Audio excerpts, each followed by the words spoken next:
Hi guys, kumusta po?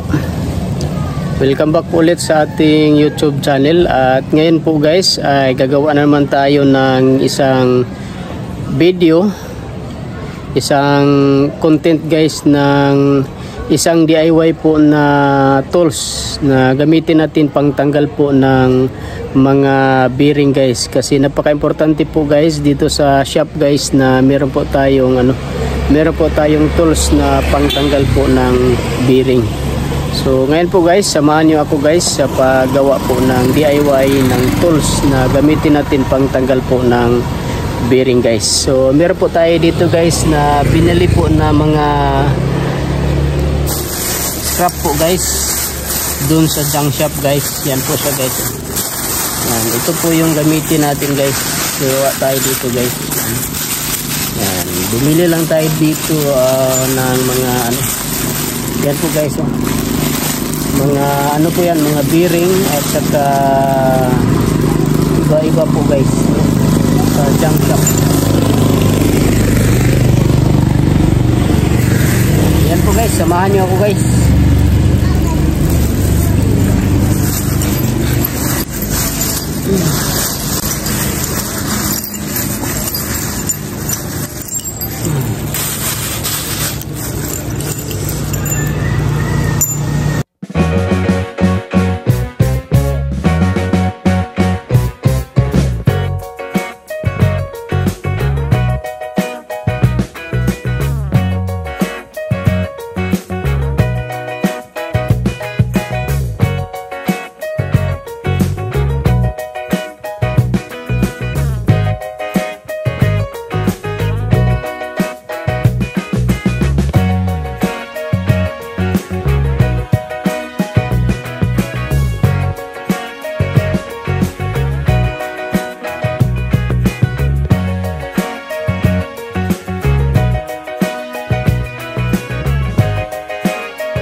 Guys, ito na po yung finished product natin guys. Oh.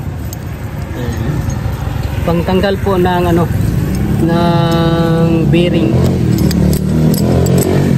So, wala po tayong bearing dito guys. Wala po tayo. Ganito po yung gawin natin guys. Ayan, ganito po yan guys. Ayan, diba? Adjust lang natin dito guys. So yan, para makapasok siya diyan.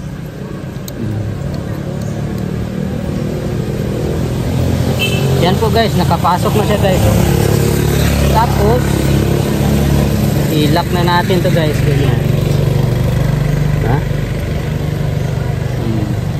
So ganun lang po siya guys, kasimple guys. Ganyan na natin guys. Diba?